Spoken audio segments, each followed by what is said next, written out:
오늘은요, 지난 시간의 말씀대로 기도에 대해서 성경에 보면 두 개의 비유가 분명히 있습니다. 그 하나가 뭐냐면 과부와 불의한 재판장의 비유이고요. 그것과 한 쌍을 이루는 게 바로 밤중에 찾아온 친구의 비유입니다. 근데 이 비유도요, 지난 시간에 말씀드렸던 과부와 불의한 재판장의 비유와 마찬가지로 예수님께서 기뻐하는 올바른 기도, 그 중심과 방향이 무엇인지, 그리고 예수님께서 왜 이 말씀과 비유를 여기에 기록하였는지 문맥에 대해서는 전혀 상관없이요, 너무도 인본주의 해석이 난무했던 그런 비유의 내용입니다. 대략 이 비유의 내용을 보면요, 8절에 보면 간청이란 말이 있죠. 근데 이 부분을요, 옛날엔 강청이라고 기도했습니다. 강청의 뜻이 뭐냐면 끈질기게 오래 기도하다는 뜻이에요. 그러다 보니까요, 우리가 이 말씀을 들을 때 대략 어떻게 들었냐면, 하나님께서 귀찮으셔서 우리의 소원을 들어주실 때까지 낙심하지 말고 끈질기게 오래 강청하는 기도를 드리면 반드시 응답해 주시고 풍성한 세상 복도 주시고 우리의 소원도 들어주는 응답받는 성도 되시기 바랍니다. 라면 이게 과연 어떤 신앙의 올바른 방향인지도 모르고 아멘하고 그렇게 응답하고 화답했던 내용입니다. 근데 문제로 먼저 말씀을 드리면요, 오늘 본문의 비유는요, 이런 무조건적인 강청의 기도를 강조하기 위한 내용이 아닙니다.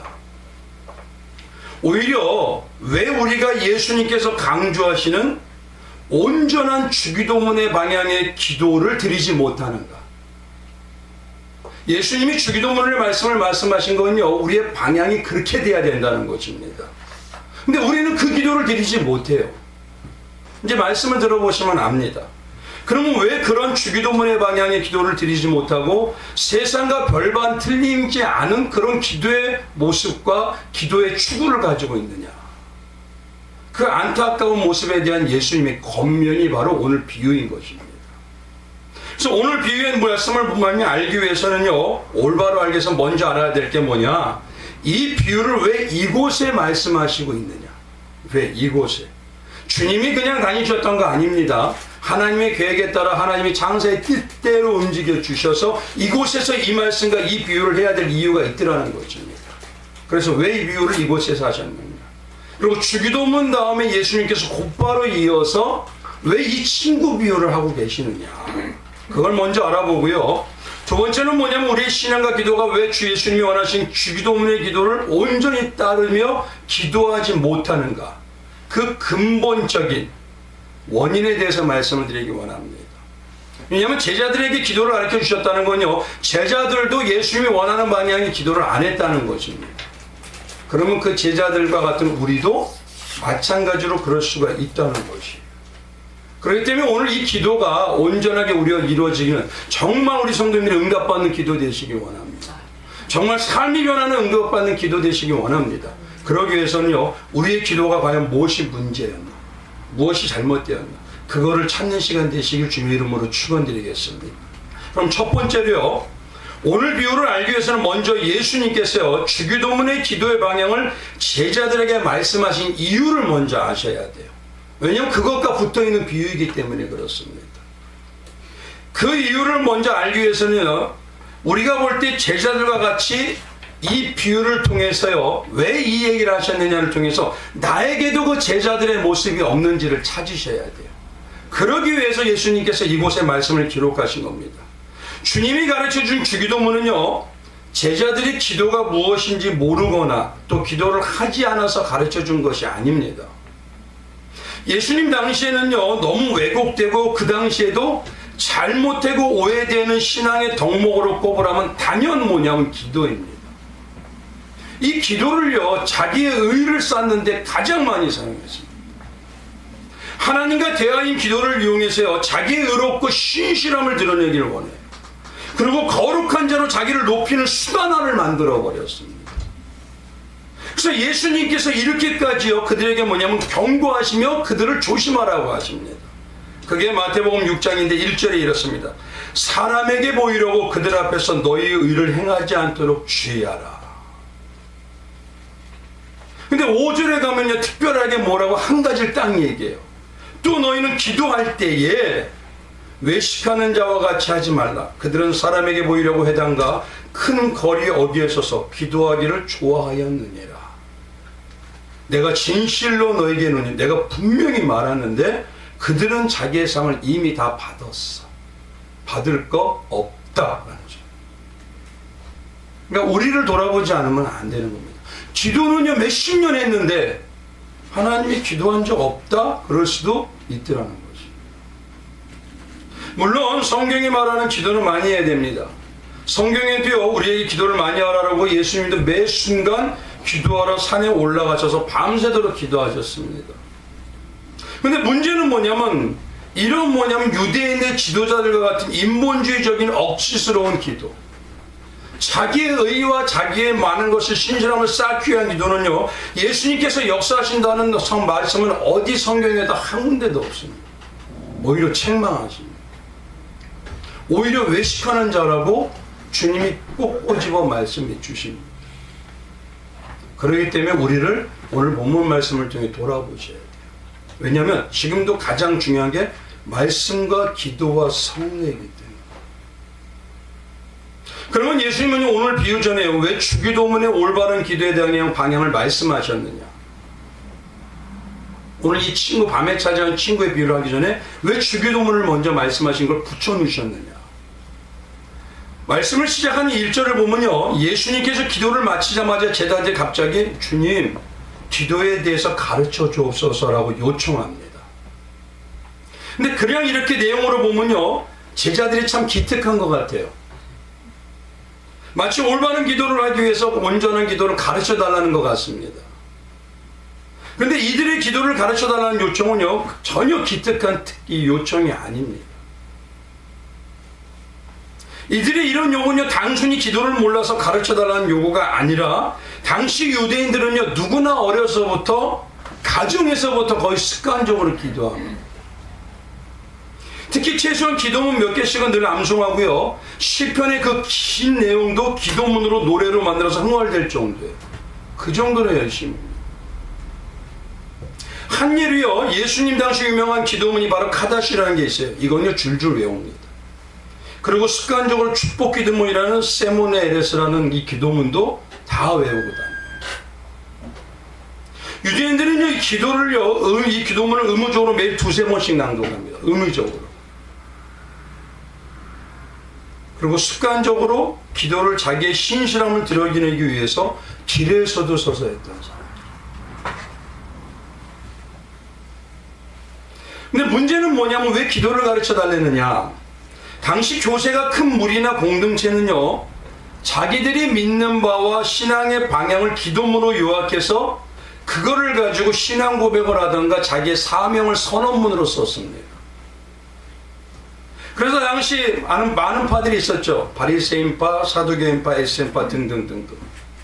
그들도 뭐냐면 모두 교세를 자랑하고 힘을 자랑하기 위해서요 각각의 특색이 있는 기도문을 가지고 어디서든 큰 소리로 낭독했습니다. 그러면 사람들은요 그가 어떤 파인지 기도만 들어도 알 수가 있었어요. 마치 뭐냐면 우리 뭐와 같죠? 사도신경과 같은 거예요. 물론 처음의 의도는 좋았습니다. 이런 걸 만드는 의도는 좋았어요. 왜냐하면 자기들에게 주신 올바른 신앙의 방향성을 되뇌고 잊지 않기 위해서 귀한 영적인 은혜 수단으로 사용했습니다. 근데 문제는 시간이 가들수록 은혜 수단으로 사용한 게 아니라 자기의 힘들을 과시하는 폐악의 수단으로 이것이 변질되어 버린 거예요. 마침 지금의 교단이 나누었죠. 왜 나누었을까요? 그 의도는 처음에 올바른 신앙, 그리고 올바른 신학의 정체성을 유지하기 위해서 분리하게 된 겁니다. 근데 지금에 와서는 오히려 물이 고여버렸어요. 우리 거만이 올바른 거야. 인간이 만든 것 중에 올바른 게, 완전한 올바른 게 있을까요? 그리고 자기들끼리만 맞다고 과시하는 상황이 되고. 아무튼 이때쯤 되니까요, 예수님은 점점 유명인이 되어가던 때예요. 그리고 예수님을 쫓는 자들이 많아지니 제자들이 야, 우리도 교세가 확장이 되잖아. 그럼 다른 바와 같이 우리의 교생을 자랑하고 드러내기 위해 과시용의 수단으로 기도문을 만들어 요구하자. 기도문을 달라고 요구하자. 즉 뭐냐면 우리의 파가 커졌으니 특화된 기도문을 하나 갖자, 이 소리입니다. 그래서 주님은요, 이미 이들의 유대인들과 별반 다름이 없는 모습의 기도예요. 그 모습이 없는 패악한 욕망을 아시고 이것이 올바른 기도의 방향이다 라고 말씀해 주신 것이 바로 주기도문인 것입니다. 이것이 기도의 올바른 방향이다. 그걸 통해서 뭐냐면 우리가 드리는 기도의 방향, 그 기도의 방향이 무엇이 잘못되었는지, 어떤 방향으로 내가 기도하고 있는지 그것을 분별하고 점검하라고 주신 게 주기도문인 것입니다. 지금 예수님께서는요, 당시에도 이방 종교가 많았습니다. 당시에는 헬라 문화도 있었습니다. 근데 기독교의 기도가 타 종교들 그들도 다 기도한다고 했어요. 타 종교와 세상의 기도, 세상과 타 종교의 기도와는 무엇이 근본적으로 다른지 알려준 게 바로 주기도문이죠. 최소한 뭐냐면 성령 받은 하나님의 백성이라면 그 기도를 한다는 겁니다. 근데 그 기도를 하면 할수록 놀라운 능력과 권세의 응답의 역사가 나타나더라. 그래서 주님은 오늘 말씀하시죠. 올바른 기도를 드리면 왜 아버지께서 안 주시겠느냐. 자식이 떡을 달라는데 뱀을 주고 전갈을 주겠느냐. 하물며, 여기다 하물며란 말까지 쓰죠. 하늘아버지가 정말 전능하신 하나님이 왜 너희의 올바른 기도에 답을 주시지 않고 능력을 주시지 않겠느냐라는 것이에요. 그래서 오늘 이 말씀을 듣기 전에요, 주기도문을 통해서 기독교의 기도가 무엇이 다른지, 그 무엇이 다른지 말씀해 드렸던 전번에 4가지를 꼭 숙지하셔야 돼요. 왜냐하면 최소한 다른 데서 물어보면 왜 우리가 주기도문을 하는지, 주기도문의 방향이 왜 세상의 기도문이나 타 종교와는 틀린지 최소한 얘기는 해주셔야 되잖아요. 어떤 분은 지금까지 주기도문을 10년을 해왔어요. 어떤 분은 최소한 몇 년을 했습니다. 어떤 분은 평생을 했어요. 근데 왜 합니까? 무엇이 다른 겁니까? 그럼 그 원인에 대해서 얘기해 주실 수가 없습니다. 그래서 오늘 이 시간에요, 먼저 이걸 알아야 왜 이 비유를 여기다 붙여놓으신지를 알 수가 있기 때문입니다. 그래서 최소한 먼저 기독교의 기도가 왜 세상과 틀린지 그걸 알기 위해서 4가지를 말씀해. 첫 번째는요, 주기도문을 통해서 말씀해 준 이 기독교의 기도가 다른 첫 번째 이유는 우리의 신앙과 마찬가지입니다. 우리의 신앙은요, 무엇입니까? 신본주의잖아요. 하나님이 시작하시고 하나님이 마치는 것까지 완벽하게 하나님의 주권이다. 그럼 기도도 마찬가지예요. 기도도 우리가 의무적으로 드린 것이 아니라, 우리가 의지적으로 드린 것이 아니라 시작부터 마지막까지 하나님께서 온전히 이루어 주시는 신본주의라는 것입니다. 그래서 주기도문의 내용을 한번 보시면요, 자세히 한번 보십시오. 우리가 이렇게 해드리겠습니다, 그 부분 없습니다. 하나도. 하나님께서 하늘에서 하신 것처럼 이 땅에서 이루어지기를 원하나이다. 그거예요. 그래서 하나님께 전적으로 의지하고 주님께 맡기는 내용의 기도입니다. 그럼 주님이 뭘 하셨는지를 알아야죠. 주님이 뭐 하셨어요? 그러면 주님이 글쎄 우리를 구원하기 위해 이 땅에 오셨는데 그 외에 이런 신본주의적인 기도의 자세가 왜 중요하냐면요, 유대인들의 지도자들은요, 기도를 많이 했습니다. 오래 했습니다. 근데 문제는 뭐냐면 자기의 자랑과 의로 쌓았습니다. 근데 신본주의의 기도의 방향이 내 안에 내 의가 되지가 않아요. 내 의로 쌓지 않습니다. 그러면 예수님처럼 겸손과 온유함으로 은혜를 추구하고 닮아가려고만 합니다. 근데 그것이 예수님이 기뻐하심으로 응답을 주시는 능력이 기도가 되더라는 것이. 많은 분들이 기도를 하고 난 다음에 자기 의로 쌓고요, 자기가 몇 시간을 했느니, 몇 번 응답을 받았니, 뭐 특별한 걸 받느니, 그거 다 누구 거죠? 하나님의 때에 따라서 기도하게 하시고 주신 거잖아요. 그렇게 되니까 교회에 차등의식이 너무 많아요. 이런 신본주의 기도신앙의 자세를 채택하지 않고요, 오히려 기도를 많이 한 것을 얘기하면 교회가요 서로 나누어지기 시작합니다. 그럼 교만이 쌓여버립니다. 자기를 높입니다. 자기만이 대단한 능력자로 만들어버립니다. 그래서 자기 우상화에 빠져버립니다. 이게 우상숭배입니다. 하나님은요 우상숭배에 진노하십니다. 특히 한국 기독교를 보면요, 기도 많이 하고 산교도 많이 다녔다는 분들이요 이상한 교단 만들어요.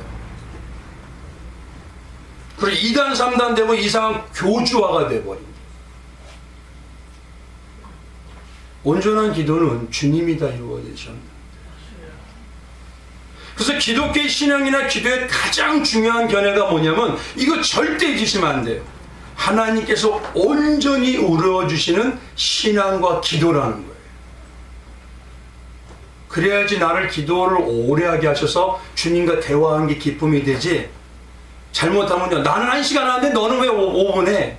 나는 10시간 하는데 너는 2시간 왜 해? 서로 시기 질투가 넘쳐나죠. 두 번째, 주기도문을 통해서 말씀해 주신 기도의 다른 두 번째 거는 뭐냐면요, 타 종교나 다른 세상의 사람들은요, 내가 정말 많은 것을 받기 위한 염려, 걱정으로 다른 자보다 더 많이 기도해야 더 많이 받을 것이고, 다른 자보다 오래 기도해야 더 채워주고 더 복받는다는 그 염려 때문에, 걱정 때문에 하는 기도입니다. 참 안타까운 게요, 어떤 분은 뭐 기도문 안 하고 그러면 그것도 다 있어, 뭐 사다리가 있는데, 그럼 하나님이 창세전에 우리를 구원해 주셨는데 나를 그러면 사다리 하나 빠졌다고 버려요? 도대체 어디서 나온 그런 신학 사상이죠, 그게? 신본주의를 체득한 성도는요, 우리가 드리는 기도는 이미 우리는 창세전에 택함 받은 자예요. 예수님의 십자가를 근데 믿게 하심으로 영으로 완전하게 이미 영으로 우리는 살고 있습니다. 염려와 걱정을 하는 기도가 아닙니다. 우리는 뭐냐면 그 은혜가 감사한 깊어짐의 대화의 기도인 것입니다. 그래서 이미 완전하게 받은 자의 감사와 확신의 기도가 바로 기독교가 세상에 틀린 겁니다. 근데 기도를 하면 하시면 날마다 어쩌나. 지금 생각해 보시죠. 하나님 신본주의면 지금 나를 하나님께서 완전하게 이끌고 가고 계세요, 안 가고 계세요? 어려움도 이걸 통과하게 되면 하나님이 시온의 대로를 열어주신다는 확신으로 가게 되는 것입니다. 세상은 안 될까봐, 안 열릴까봐, 어떻게 그럴지 모르지만 기독교의 기도, 성도의 기도는요, 하나님이 이 고난 나에게 훈련시키는 것이다. 이게 끝나면 하나님이 이제 새롭게 시작하고 완벽하게 승리할 주십니다.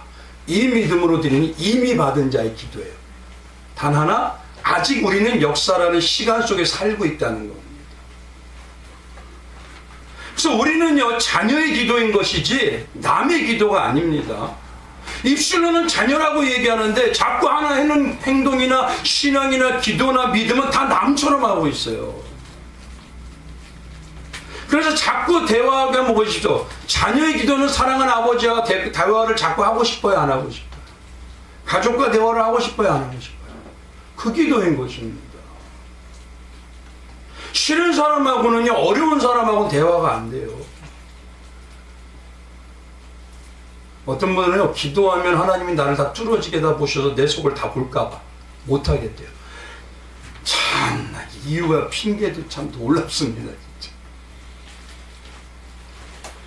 하나님은요, 나의 아빠, 아버지, 나의 신랑입니다. 내가 사랑하는 내 형제입니다. 그리고 그분은 왕이십니다. 나는 왕자와 공주입니다. 왕자와 공주는 반드시 받을 건데 뭘 이렇게 염려가 많죠? 여전히 뭐냐면 신본주의가 뭔지, 하나님이 왕이라는 것을 모르고 있는 거죠. 세 번째, 주기도문을 통해서 기독교 기도가 다른 이유는 뭐냐면 이미 우리는 받은 자의 기도를 드립니다. 근데 하나님께서 이 땅에 제시하신 방법은 뭐냐면 예수를, 하나님의 백성은 예수의 십자가의 승리를 많이 먹도록 하셨어요. 날마다 예수의 십자가에 승리한 예수님을 먹고 살고 믿고 닮아가고 하나됨으로 더욱 응답의 길이 완전하게 열려지면 우리가 알게 하여 주셨습니다. 그래서 오직 채워달라고 주기도문에 기도하는 거, 오직 주시옵소서 하는 건 한 가지밖에 없어요. 그게 뭐냐? 일용할 양식을 주시옵고. 주기도문에 다른 거 달라는 경우는 있나요? 없어요. 바로 뭐냐면 성경에서 말하는 양식은 예수 그리스도 한 분이세요. 승리한 그 예수 그리스도. 그런데 우리 안에 예수 그리스도가 우리가 분별할 수 있는 방법은 뭐냐면 예수님이 가득 채워지고 나는 없어지는 걸 느껴지면 신앙이 이제 놀라운 역사가 나타난다는 걸 알게 됩니다. 많은 분들이 그래요. 성령 충만이 뭐니에요? 예수 충만이에요. 내 입술에 뭐가 나오고 내 삶에 누가 주관한다고 그래요? 내가 누구와 같이 동행해 보입니까? 그것이 보이기 시작하면요, 이제는 변화되기 시작. 역사가 나옵니다. 그렇기 때문에 주기도문에 한번 예수님이 알려주시는 방법은 뭐냐면 너희가 진짜 성령 받은 하나의 백성이고 너희가 진짜 영을 깨닫게 되면 누구만으로 채워지길 원한다? 예수만으로, 승리한 십자가의 예수만으로 채워지길 원한다. 뭔 고백이 많고 자랑이 많죠? 능력 있는 남편? 예쁜 아내?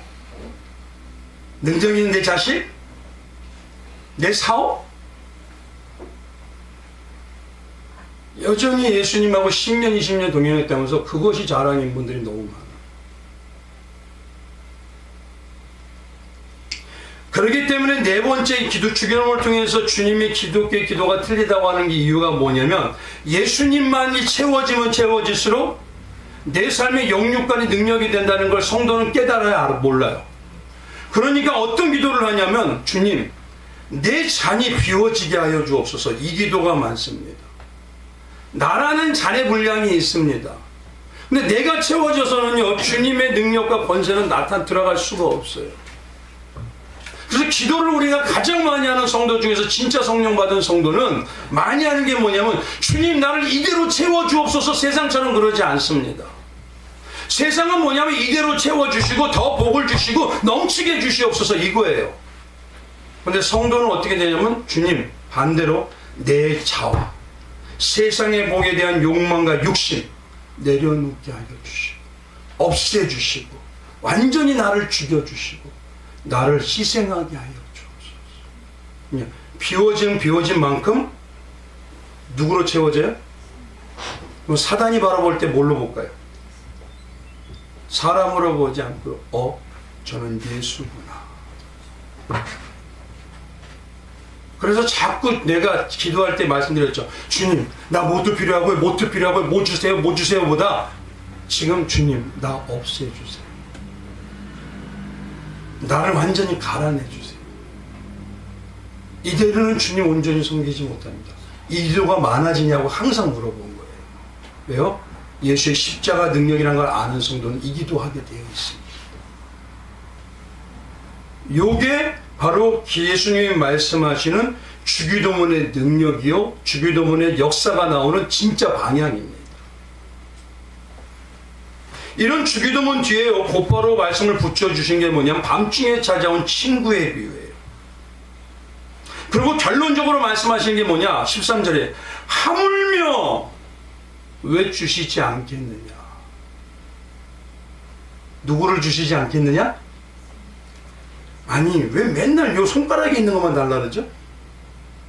예수를 주지 않겠느냐. 예수가 거기 있으면 천군 천사는 따라오고 성령의 역사는 움직이게 되어 있어요. 여전히 그러니까 눈이요, 시각이요, 이 땅에만 고정되어 있어요.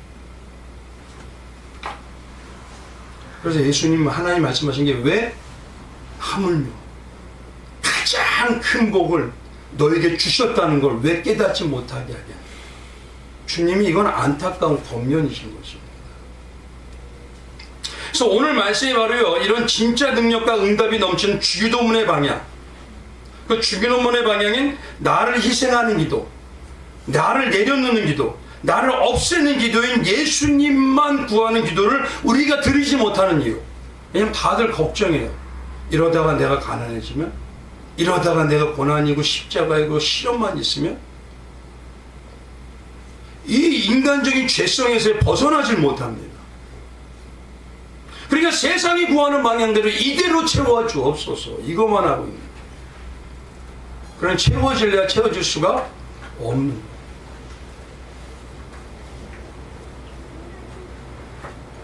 그렇다면 오늘 내용상 보면요, 강청하는 기도를 끈질기게 드리면서 응답받자는 게 아닙니다.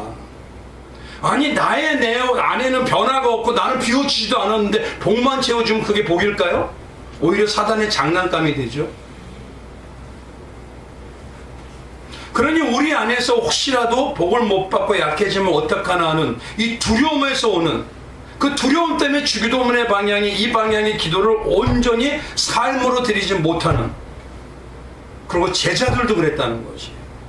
우리도 그럴 때는 그 이유, 그거를 깨달아 주님께서 무엇이, 너에게 안에 무엇이 형성이 되지 않았기 때문에 그 기도를 못 드린다라는 그 말씀의 의미를 오늘 알아야 되는 거예요. 왜냐하면 그렇게 우리가 주기도문의 방향을 드리지 못하는 이유가 있거든요. 많은 분들이 입술을 열매를 먹는데요, 근데 신앙은요, 없애달라고 하면 채워주시는 겁니다.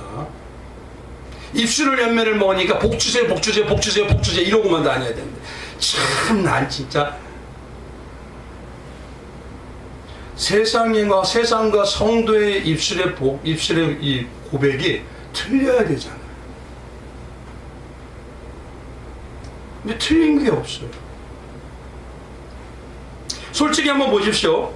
주기도문의 자기희생과 자기를 죽이는 방향의 기도는요, 일반적으로 하는 사람들의 기도라면 그들이 기도하는 목적과 같을까요, 틀릴까요? 틀려요. 세상 사람들은 뭐냐면요, 자기가 더 성공하기를 위해서 기도하는 겁니다. 자기가 더 소원과 부유함을 위해서 기도하는 겁니다. 더 복받기 위해서 기도하는 겁니다. 그 복을 남보다 더 받자고 오래 기도하는 거고 많이 기도하는 겁니다. 근데 누가 죽기를 기도해요? 누가 없어지길 기도해요?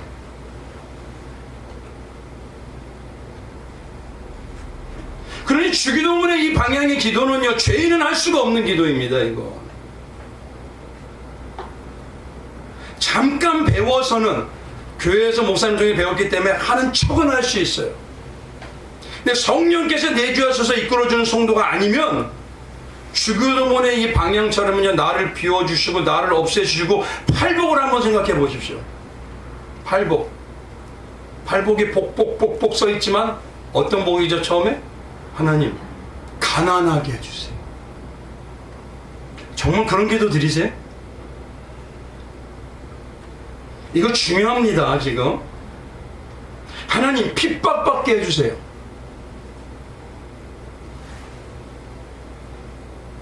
다 하나님 문제 없게 해주세요 그러지 않나요? 평안하게만 해주세요. 근데 진짜 그리스도인이고 능력의 성도는요, 사단이 가만두지 않습니다. 착각하시면 안 돼요. 마태복음 5장의 팔복을 보십시오. 정말 그런 방향에 기도할 수 있나요? 많은 분들이 팔복의 복을 받기를 원한대요. 맞잖아요. 대부분이 팔복의 복을 주시옵소서 그래요. 어떤 복? 가난하게 해달라는 기도의 복? 기뻐하게 아니라 거기에는 어떤 복이냐면 애통하게 해달라는 기도의 복이 있습니다. 맞죠? 결국 마지막에 의를 위해서 핍박을 받게 해달라고 합니다. 결국 뭐냐? 나를 완전히 죽여주옵소서. 기독교의 성도들은요, 진짜 성도는 이걸 알아야 돼요. 내가 없어지고 죽으면 누구로 채워진다? 그걸 영으로 알기 때문에 나도 모르게 흘러나온 게 하나님, 나 가로되게 하여 주옵소서. 근데 죄송합니다. 지금 기독교 성도들 중에서요, 그런 주기도문의 방향에 기도하는 분들을 가뭄이 콩나듯이 봐요. 별로 못 봐요. 놀라운 건요, 그 한 사람이 일당백에 일당천에 있는 거예요. 모세 한 사람이 되고요, 여호수아 한 사람이 되고요, 다윗과 바울 한 사람이 돼요. 근데 솔직히 물어볼게요. 성도님들 이거 모르나요? 모르세요? 알죠? 아는데 내 자아성이 못하게 하는. 그러니 이런 내가 진짜 주기도문과 같은 십자가에 죽는 거, 예수님 안에서 채워짐으로 승리한다는 걸 아는 성도에는 계속적으로 그 기도를 할 수가 없어요. 잠깐은 척할 수 있죠.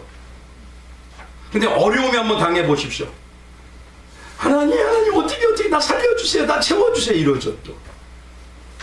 근데 진짜는요, 어려움이 와도 시련이 와도 주님 이것도 훈련임을 믿습니다. 나를 더 비워주시고 더 없애주시고 더 가루되게 하여 주옵소서. 그러면 주님의 사람으로 완전히 닮을 걸 믿습니다. 우리에게 고난과 시련을 주는 건요, 모양은 사단이 괴롭히는 것 같지만 그 뒤에 성도에게는 하나님께서 내 안을 씻어내는 과정이죠. 그러니 우리 한번 잘 보십시오. 배웠기 때문에 잠시 내가 할 수 있는지, 아니면 지금도 신앙이 점점 자라나 주님 나 없애주어 주옵소서, 예수로만 가득 차기 원합니다, 그 기도가 많은지. 그래서 예수님은 주기도문 뒤에 너희가 왜 그런 주기도문의 방향을 기도를 못하는지 아느냐? 이것이 없어서 그래. 그러고 말씀하신 비유가 바로 오늘 밤중에 온 친구의 비유입니다. 그냥 무조건 강청하라, 기도 많이 해라, 기도 많이 해라, 이 비유가 아니에요. 그럼 과연 예수님께서 우리 안에 어떤 영적 동목이 이루어지지 않았기 때문에, 영적 동목이 이루어지지 않았기 때문에 우리가 주기도문의 기도를 드리지 못하고 여전히 사단에게 시달리면서 장난감 같이 힘이 없는 성도가 되었느냐? 그 원인을 이제 오늘 찾으셔야 돼요.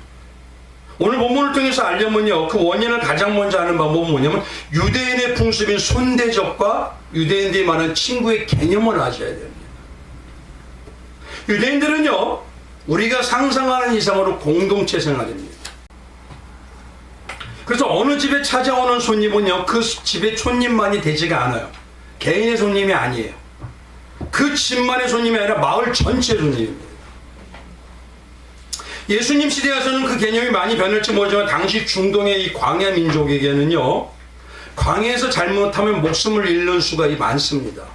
그다음에 이 손대접이 가장 필요한 중요한 풍습이고, 부족들만의 또 전체 광야에 사는 족속들이 서로 생존을 위해서 상호 규약으로 이 손대접을 반드시 해야 된다고 합니다. 특히 이스라엘 민족은요, 나그네의 삶을 살았잖아요. 그러니까 나그네에게 손대접하는 것을 어떠냐면 자기 민족과 마을의 최고의 명예를 여겨요. 최고의 명예입니다. 어떠한 것도 바꿀 수 없는 완벽하게 내가 최고 존엄해지는 방향. 그리고 가장 의무로 인식합니다. 손대접을 못했을 때는 어떻게 되느냐? 유대인들이 수치를 느끼는데요, 가장 불명예스러운 수치를 느껴요. 명예 때문에 죽는 그들이. 그러니까 손대접을 못해가지고 했다면 자기는 죽은 자와 똑같대요. 즉 어떤 유대 마을에서요, 그 마을이 손대접을 안 했다는 소문이 돌면요, 그다음부터 유대 전체 사회에서 뭐냐면 저건 나쁜 놈들이야, 찍혀버립니다. 그래서 매장돼요. 마을 자체가 축을 받습니다. 그 마을에서 오는 손님이라고 다른 데 가면 아! 이래요. 너희들은 받을 그것도 없어.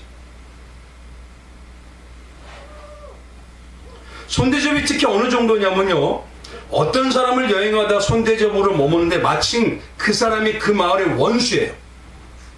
원수와 같은 관계라도 3일 동안은요, 아무것도 묻지 않고 따지지 않고 먹여주고 재워주고 다 해줘야 됩니다. 이게 불문율 일입니다. 4일째가 되면 이 사람은 도망가야 돼요. 원수니까 죽을까봐. 유대사에서 이 정도가 손대접입니다. 우리가 잘 아는 손대접에 대한 말씀은 창세기 1~8장에 있죠. 아브라함이 세 천사를 연습하고, 또 창세기 19장에 소돔과 고모라 성에서 롯이 세 천사를 연습. 그래서 그들은 뭐냐면 손대접을 하다 부지 중에 하나님의 천군 천사가 나에게 와서 축복의 길이 열어질 거라는 걸 믿어요. 이거를 당연하듯이 믿습니다. 이거는 믿을까 말까 이게 아니에요. 그래서 바울도요, 신약의 교회들에게 어떻게 하냐면요, 로마서 12장과 히브리서 13장에요 손대접을 힘쓰라고 얘기해요. 그리고 히브리서에는 손님 대접하기를 잊지 말라라고까지 해요. 근데 문제는 뭐냐면 이렇게 손대접을 하는 그가 찾아온 사람이 누구냐? 남이 아니에요. 누구죠? 친구예요. 유대인들의 친구에 대한 개념을 이걸 두 번째로 알아야 왜 여기다 이 얘기를 예수님이 쓰셨는지 알았습니다. 그들의 친구의 개념은 우리가 갖고 있는 친구의 개념과는 다릅니다. 그들의 친구 관계는요, 짝이라고 하는 히브리어 하브루타라고 해서 뭐냐면 부모나 자식 같은 아주 친밀한 관계예요. 네 것과 내 것이 없는 한 혈육과 같은 관계입니다. 한 혈육이라는 게 바로 친구예요. 그래서 유대인들의 친구라는 말이 영육간에 얼마나 대단한 말인지요. 하나님은요, 영적으로도 모세나 많은 선지 중에 어떤 이 선진들을 통해서 몇 사람은 이렇게 불러요. 그는 내 친구니라. 이거 어마어마한 겁니다. 그는 내 혈육이다. 이 소리입니다. 그래서 출애굽기 33장 11절에 보면 사람이 자기 친구의 이야기하는 것 같이 여호와께서 모세와 대면하여라고 얘기하죠. 예수님께서도 말씀하실 때 친구의 개념을 뭐라고 했죠? 친구를 위해서 무엇을 버리면? 그리고 제자들을 뭐라고 하냐면 나의 친구니라 가지고 얘기합니다. 그래서 요한복음 15장에 가면요, 사람의 친구를 위해서 자기 목숨을 버리면 이보다 더 큰 사랑이 없나니 너희는 내가 명대로 행하면 나요 나의 친구야. 이제부터 너희를 종이라 하니 아니 종은 주인이 하는 것을 알지 못하는. 그리고 너희를 친구라 하였노니. 근데 밤에 친구 집에요, 여행한 친구가 온 겁니다. 그러니까 미안한 마음에 가질 필요가 있어요, 없어요? 없어요. 그 친구요, 친구가 그 친구는 뭐냐면 여행한 그 친구는 마을 전체의 뭐냐면 가족이에요. 그럼 미안할 이유가 없는 겁니다. 근데 이런 친구에게 손대접을 안 한다? 유대사에는 있을 수가 없는 얘기입니다. 그러니 여행 온 친구를 맞아서 다른 친구 집에 가서 떡을 빌려갔던 친구도, 떡을 주는 친구도 당연히 줘야 되는 거예요. 근데 오늘 본문의 말씀 보면 친구가 뭐냐면 떡을 줘야 될 친구가 뭐라고 하죠? 문이 닫혔고 온 가족이 잠을 잤으니 난 줄 수가 없노라. 이런 말을 할 수가 있어요, 없어요? 못합니다. 그건 할 수도 없고 하지도 않습니다. 그들은 만약에 이 말을요, 7절에 있는 말처럼 잠자는 중아 나를 괴롭게 하지 말라. 문이 이미 닫혔고 아이들과 함께 침구에 두었으니 일어나 내게 줄 수가 없노라라고 한다면 유대인들은 속으로 막 비웃어요. 화냅니다. 저런 미친놈. 예수님이 얘기했다면 막 속으로 웃어요. 예수님 그게 말이 되는 얘기예요 지금? 이런 상황에서 유대인들에게 안 되라는 대답은 상상이 안 되는 겁니다. 그럴 수가 없어요. 100이면 100% 다 무조건 그들은 돼요. 아니라고 하면요, 체면을 위해서 목숨을 거는 그에게는 어마어마한 죽음과 같아요.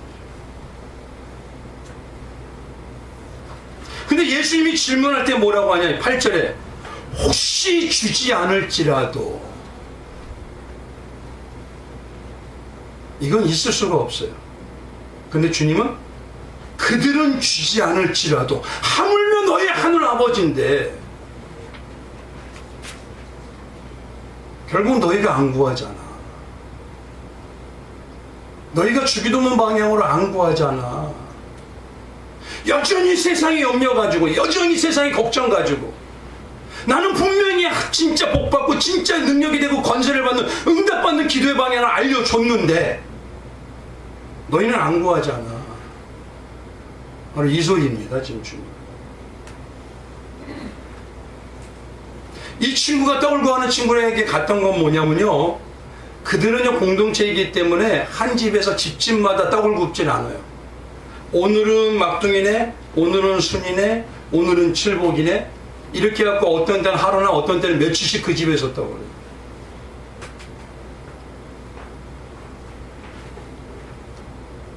그런데 여기다가 간청하는 기도를 무조건 기도만 하면 된다? 그 말이 아닙니다. 여기서 많은 분들이 오해하는 게 이 8절의 간청함이라는 말을, 이걸 오해를 많이 하셔요. 아나데아라는 이 단어는요, 예전에 개혁 한글에는 강청함이라고 되어 있죠. 강청하다 보니까 끈질기고 오래 기도하는 것을 강조합니다. 그런데 이 단어가 강청하다, 끈질기다, 간절하다, 오래하다, 이건 언제부터 썼냐면 중세 캐톨릭에서부터 썼어요. 그 전에는요, 이 단어를 어떻게 썼냐면 수치를 피하기 위함이다, 부끄러움 당하지 않기 위함이다, 체면을 당하지 않기 위함이다 라는 단어의 해석이 바로 이 간청함이라는 아나데아입니다. 그러니까 이 단어를 오늘 본 말씀과 연결하면 어떤 거냐면, 너희는 너희가 혹시라도 수치를 당하지 않기 위해서 그런 일을 안 하지 않느냐, 반드시. 당연히 안 하는 것처럼 여기지 않느냐. 근데 하물며 너희가 정말 완전하신 하나님을 아버지를 믿는다면, 하나님 아버지가 제시한 방향대로 왜 안 했느냐? 아버지를 믿는다면 하나님 아버지가 주시는 그 방향대로만 나가면 될 텐데, 그 하나님이 제시한 방향이 십자가에 너 자아를 죽이고 예수만 채우면 되는데 왜 안 하느냐? 결국 너희 체면보다 하나님을 안 믿잖아. 그 얘기입니다. 이게 너희 체면보다 안 믿잖아. 날마다 입술로는 하나님은 창조주시오, 전능하신 분이시오, 머리털까지 세시오, 우리를 승리를 주시는 분이요, 완벽한 하나님의 전능하시고 그분은 권세자이라고 고백은 하는데, 그 하나님의 방법이 너의 십자가의 자아를 죽이면 예수로 채워진다는 방법이었는데, 너희는 최소한 너희 풍습보다, 너 친구보다 안 믿잖아.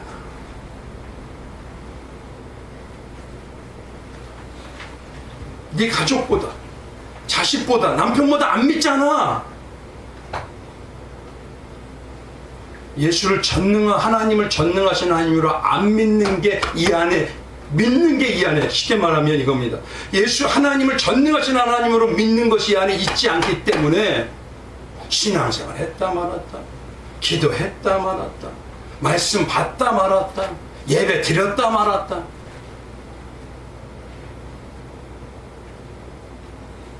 안 믿잖아요. 믿지 않기 때문에 십자가의 삶에 나를 죽여달라는 말 안 하잖아. 내가 가난하게 해달라는 말 안 하잖아. 나를 가루가 되게 해달라는 말 안 하잖아. 그러면 내가 예수로 채워질 때, 그러면 하늘의 왕으로 너희를 채울 텐데,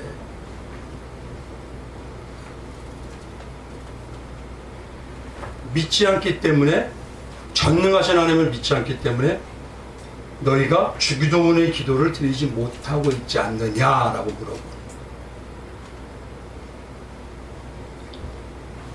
그래서 뒤에는요, 예수님이 또 얘기하시는 거예요. 너희가 정말 구하면 13장에 너희가 악할 것이라도 좋은 것을 자식에게 줄지는 하물며 하늘 아버지께서 너희가 구한다면은 왜 성령을 주시지 않겠느냐, 이 소리예요. 성령을 주시지 않겠느냐, 이 말은요, 한번 생각해 보세요. 보혜사 성령께서 우리에게 승리와 능력의 길이라고 깨닫게 하신 게 뭘까요? 요한복음 보혜사 성령께 깨닫게 하는 건 두 가지밖에 없습니다. 요한복음 14장 26절에 한번 보시면 이렇습니다. 보혜사 곧 아버지께서 내 이름을 보내실 성령, 그가 너희에게 모든 것을 가르치고 내가 너희에게 말한 모든 것이, 십자가의 방향이 진짜 능력이라는 걸 생각나게 하실 것이다. 성령은 이것만 알려주세요. 너 죽어, 성령을 해줘요. 너 없어져, 그러면 네 안에 예수가 가득 차. 그럼 누구도 악한 세력이 가까이 못해. 이거 알려주신다는 겁니다. 요한복음 15장이 또 그러시죠. 26절에 내가 아버지께로부터 너에게 보낼 보혜사 곧 아버지께 나오는 진리의 성령이 오실 때 그가 나를 증언하지. 보혜사 성령은 예수의 영입니다. 그러니까 예수님을 더욱 깊이 묵상하고 십자가의 방법을 완벽하게 깨달으면 우리에게 나타나는 게 말씀을 대할 때마다 창세기부터 계시록까지 예수의 십자가가 진짜 능력이구나. 내가 없어지는 게 힘이구나. 이러면 내 삶이 응답받는구나. 이거 깨달아져요. 근데 솔직히 여쭤보겠습니다. 가난하기, 팔복처럼 가난하기 구하세요? 애통하기 구하세요? 을을 위해서 핍박에 받기를 원하세요? 왜 못하죠? 여전히 한 전능하신 하나님 압니다. 그러니까 첫 번째는 이겁니다. 하나님을 진짜 전능하신 하나님으로 믿느냐? 두 번째 뭐냐면 그 하나님이 유일하게 제시하신 방법, 너는 없어지고 예수로 채워지는 게 진짜 응답받고 권세가 받는다는 걸 믿느냐? 오늘 본문 말씀이 딱 이 두 가지 물어보죠. 하나 더 말씀을 드리면 이겁니다. 밤중에 찾아온 친구에 비해서 가장 핵심의 단어가 뭘까요? 친구가 뭘 요구하죠? 떡이죠. 근데 여기서 5절에 말하는 떡이라는 말은 헬라어 알토스라고 합니다. 이 알토스가 주기도문에서는 일용할 양식이라는 단어예요. 똑같은 단어예요. 그리고 일용할 양식인 알토스가 같은 단어가 어디냐? 요한복음 6장에 있습니다.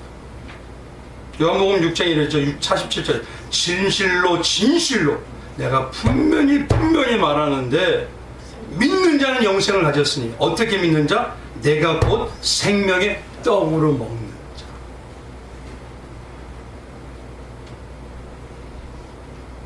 그러니 예수님 그거예요. 손대접하는 친구처럼 그가 떡을 구하듯이 세상에서 무엇을 먹을까, 무엇을 입을까, 무엇을 마실까는 구하고 그냥 구하면서 왜 예수를 떡 구하듯이 안 구하냐? 너희가 구하기만 해도 성령은 반드시 역사하시고 알려줄 텐데. 그러면 문제 있음을 피한 방법 알려줘. 예수님이 피한 방법이 승리의 방향입니다. 그래서 문제가 있으면 예수님이 피한 방법 알려주시고, 내가 안 될 때는 예수님이 되게 하시는 방법 알려주시고, 그게 십자가에 나를 죽이는 방법이라니까요. 결국은 하나님을 믿지 않기 때문에 못하는 거다, 이 얘기하죠. 이제 말씀을 마치겠습니다. 하나님이 정말 전능하시다고 믿으세요? 아니 정말 뭐가 우선이죠? 정말 하나님이 전능하시다고 믿는 성도는요, 기도하지 말라고 해도 기도합니다. 기도를 뭐 특별하게 한다? 죄송합니다. 웃기는 얘기입니다. 진짜 하나님이 전능하신 믿음의 하나님은 하나님한테 구하지 말고 하나님한테 얘기하지 말라고 해요. 왜요? 내 문제는 누구만이 제일 잘 풀어줄 수 있기 때문에. 그러니까 물어볼게요. 진짜 전능하신 하나님 믿으세요? 먼저 막 하지 않아요? 사람 먼저 찾아다니지 않아요? 영적 거짓말입니다. 전능하신 하나님을 신뢰하고 어떤 상황과 현실에도 하나님이 제시하신 십자가에 나를 죽이는 방향, 그게 내 안에 믿어지는 성도는요, 일용할 영지처럼 매일 기도할 때 그거 구합니다. 그것이 진짜 응답받고 그것이 진짜 권세자 되고 이 땅에서부터 하늘의 권세를 쓰시는 길입니다. 근데 오늘 중요한 건요, 이 말씀을 드려도 어떤 분들은 배웠어요. 주님 나 주교시에 잠깐은 해요. 근데요, 삶처럼 하지 못하고, 그런데 삶처럼 하는 나의 모습을 볼 때 이제 역사가 나오겠구나 믿으시면 됩니다. 그런 성도에게 하나님은 반드시 응답 주시고 반드시 권세로 역사하실 걸 믿습니다. 그 은혜가 우리 예수만 모이는 교회 성도님들에게 온전히 있기를 주님의 이름으로 축원드리겠습니다. 오늘 이 시간에 하나님께 한번 기도하기 원합니다. 주님, 나의 기도의 방향은 어디입니까? 주기도문의 방향처럼 나를 없애주시고 나를 내려놓게 하시고 나를 가라내주시고 예수로 채워지길 원합니까? 내 자를 비워지길 원합니까? 아니면 여전히 하나님 나는 이대로 세상 것으로 복 주시고 세상 것으로 성공하게 만달라고 합니까? 성도가 하나님 세상과는 무언가 틀려야 되는데 너무도 세상에 그때가 묻어서도 있으면서도 덕지덕지 묻어 있으면서도 아버지 나는 성도라고 말하는 그 모습, 우리 다시 한번 나를 점검하게 하여 주옵소서. 우리 기도가 아버지 주기도문의 기도가 되기를 원합니다. 내 자아가 십자가에 죽기를 원합니다. 그리고 십자가에 예수만이 채워지기를 원합니다. 이 기도만이 진짜 응답받고 이 기도만이 진짜 능력임을 믿습니다. 다시 한번 깨닫게 해달라고 주님 우리의 모든 잘못된 거 용서해 주시고 다시 예수의 방법대로 채워지기를 원합니다. 우리 주여 한번 간절히 외치고 1분 동안 기도하겠습니다. 주여 아버지 감사합니다.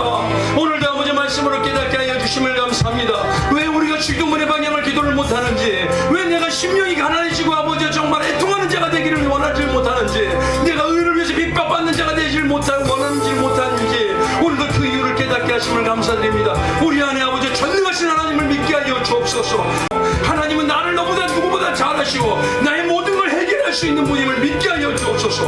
그리고 하나님이 제시하신 유일한 방법, 나는 없어지고 예수로만 채우는 방법이라는 걸 우리가 우리 안에 성령께서 믿게 하여 주셔서 성령의 응답대로 아버지 기도하게 하여 주시고 이 땅에서도 아버지 천국을 살아내는 삶을 살아내는 응답받는 성도로 우리 예수가 모이는 교회 성도님들이 나가기를 원합니다. 어디에 있든지 아버지 그리스도의 빛을 바라며 정말 능력이 나타나는 성도 되게 하여 기도를 많이 하게 하여 주시고 말씀에 붙들게 하여 주시고 주기도문의 기도가 우리 안에 체득이 되고 날마다 고백이 될 수 있도록 주님 역사하여 주시옵소서. 주님만 이루어질 걸 믿습니다.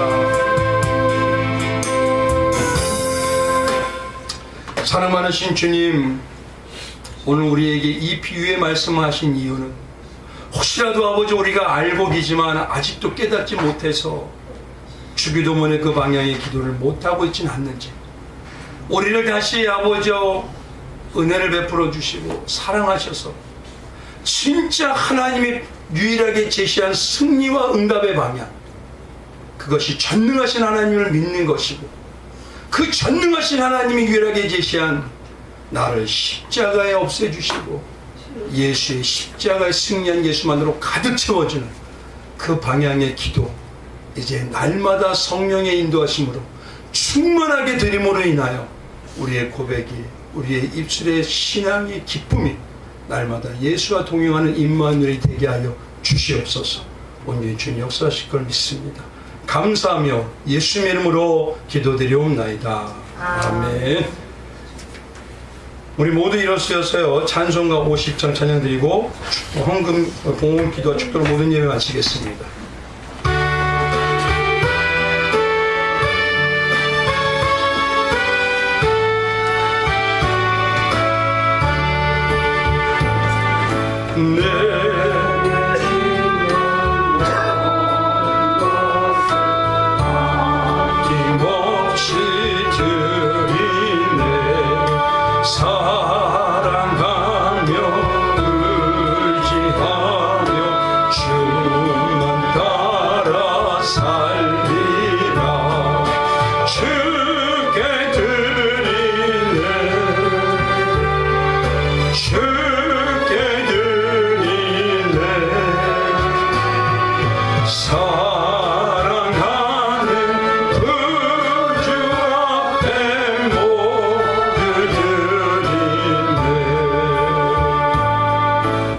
기도하겠습니다. 사랑 많으신 주님, 오늘 우리에게 귀한 말씀의 비유를 깨닫게 하신 이유는 우리가 정말 이 땅에서도 천국의 능력을 온전히 사용하는 하늘 백성으로 신부로 온전히 살게 하기 위하여 그 애타는 마음으로 우리에게 권면해 주셨음을 믿습니다.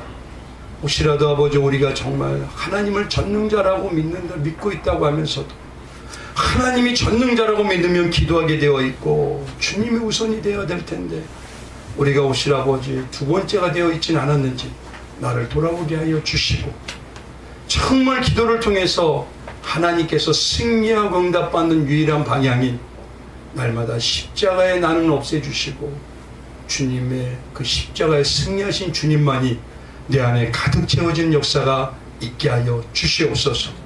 그런 그리스도를 살기 위하여 우리 귀한 예수문 모이는 교회 성도님들 어디에 있든지 주님과 임마누엘하면서 동행하여 주시고 깨닫게 하여 주시고, 진짜 아버지 세상의 모든 자들을 그냥 믿는 자나 안 믿는 자 다 바라볼 때 저는 그리스도인이다, 저는 예수에게 복받은 자다, 그런 고백을 들을 수 있도록 예수로 가득 채워지는 자 되게 하실 것으로 믿습니다.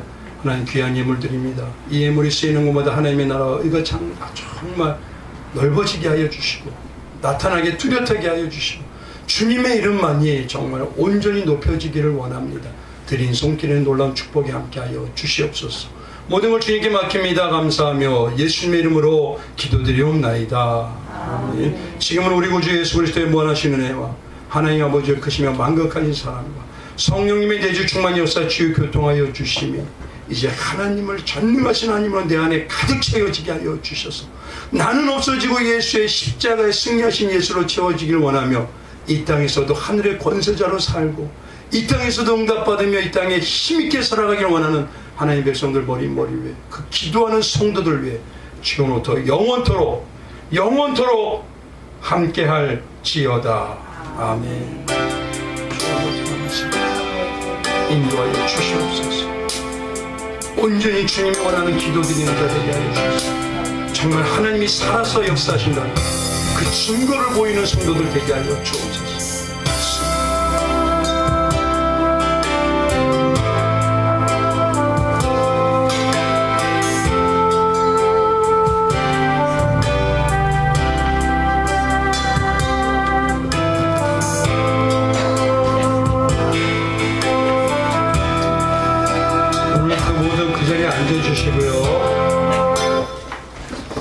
오늘 재직회하고 재정보고가 있겠습니다. 그래서 우리 먼저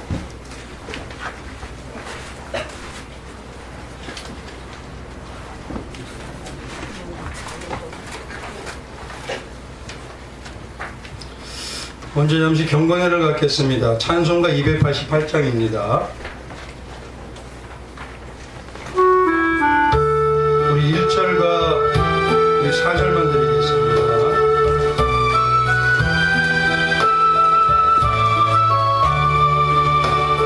예수를 나의 구주 삼고 성령과 피로서 거듭나니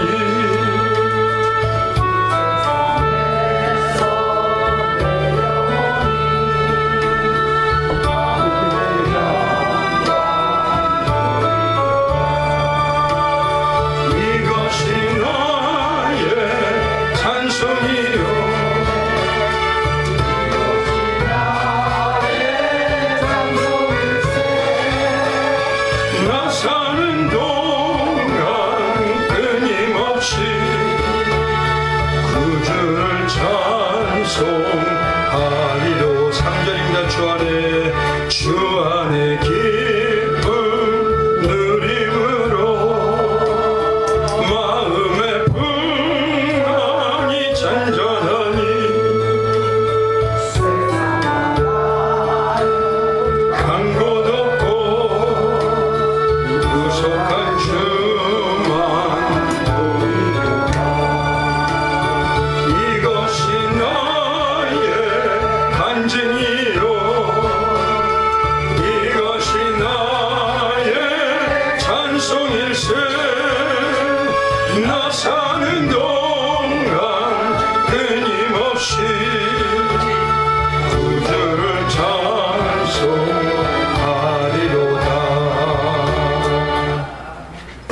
기도하겠습니다. 사랑 많으신 주님 감사드립니다. 2025년도 마지막 재직회와 또 재정목요를 하길 원합니다.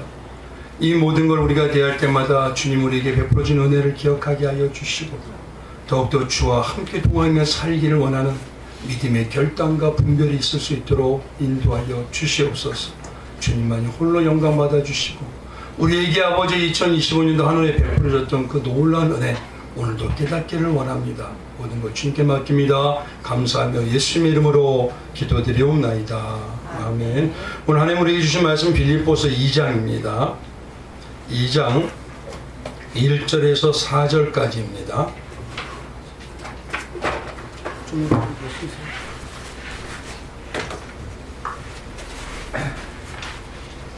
빌립보서 2장 1절에서 4절까지입니다. 신약 319면 우리 다 찾으신 줄 알고 한 목소리로 4절까지 봉독하겠습니다. 시작. 그러므로 그리스도 안에 무슨 권면이나 사랑의 무슨 위로나 성령의 무슨 교제나 국률이나 자비가 있거든 마음을 같이하여 같은 사랑을 가지고 뜻을 합하여 한 마음을 꾸며 아무 일에든지 다툼이나 회용을 하지 말고 오직 겸손한 마음으로 각각 자기보다 남을 낮게 여기고 각각 자기 일을 돌볼 뿐더러 또한 각각 다른 사람들의 일을 돌보아 나의 기쁨을 충만하게 하라. 아멘. 오늘 말씀의 제목은 이렇습니다. 그리스도의 심장으로 하나 되고 증인되어가는 교회 되기를 원합니다. 라는 것입니다. 창세기 보면요, 요셉을 말할 때 예수를 가장 많이 닮은 자라고 합니다. 근데 가장 중요한 그가 행했던 많은 말 중에 성경에 기록된 게 바로 뭐냐면 순간순간마다 하나님이 함께 하심으로 그가 형통하여 갔더라 라는 말입니다. 그는 매 순간마다요 이 믿음 하나로 이겼어요. 자기를 반 친구 형제들에게도 자기가 순간순간 노예와 같이 감옥에 갈 때도 온전히 하나님이 나를 쓰시고 함께 하셔서 이루어낼 거라는 걸 믿음으로 믿었습니다. 그리고 그 믿음으로 살았습니다. 우리 예수만 보이는 교회가 바로 이런 요셉과 같은 믿음이 되기를 원합니다. 첫 번째 뭐냐? 예수와 하나 되기 원합니다. 그리고 온 교회가 예수의 말씀과 기도로 무장하고 예수의 심장으로 하나 되기 원합니다. 우리 예수만 보이는 교회는요, 이 삼성리 지역에 되어 이제 3년이 넘었습니다. 내년은 교회로 등록되기도 합니다. 지금까지는 뭐냐면 우리가 기도처라고 해서 예수님의 사람들이 하나님의 사람들이 모여서 예배하고 기도하는 곳이랬습니다. 근데 처음 교회를 시작할 때 생각하면요, 정말 은혜가 아닌 것이 하나도 없었어요. 아직은 교회의 부서나 전도회 등이 없지만요, 대부분 교회 행사나 사업을요 여기 있는 목자가 진행하고 맡게 됩니다. 그러나 될 수 있으면 우리는 장로교이기 때문에 앞으로는 성도님들과 같이 합의하고 고민하고 나누고 그렇게 해서 때에 맞도록 성령의 역사와 하나님의 은혜를 구하며 기도하며 나가길 원합니다. 그러기 위해서는 가장 중요한 게요, 예수로 하나 되는 것이에요. 그런 하나 되는 심장으로 증인되어 갈 때 하나님의 놀라운 역사가 나오는 겁니다. 성도들이 바라볼 때 재정적인 면에서 사례비 면에서요 여러 가지 부족할 수도 있습니다. 안타까운 것 때문에 마음이 좀 그러기도 합니다. 근데 삶의 현장에서요 주님의 그 은혜의 모든 것을 될 수 있으면 귀하게 아끼려고 노력하고 있습니다. 그러나 예수님의 은혜가 깊어지는 것이라면 그것에 더욱더 풍족하게 조금 더 쓰기를 원합니다. 삶에서 가족들이요 풍족하게 예수를 알 수만 있다면 그것이 더 우선이고 그것이 가장 낫다고 믿기 때문입니다. 한 해 동안 이 부족한 종하고 함께 해주셔서 감사하고요. 내년에는 더욱더요 예수를 온전히 목표로 그 주님이 원하는 삶을 살아내면서 이 땅에 교회다운 교회로 세워지는 그런 역사가 나타나길 정말 주님의 이름으로 축원드리고 그렇게 되기를 소망합니다. 경배는 이렇게 마치고요. 우리 잠시 기도하시고 이제 경건에 우리 제식회로 들어가겠습니다. 기도하겠습니다. 하나님 감사합니다.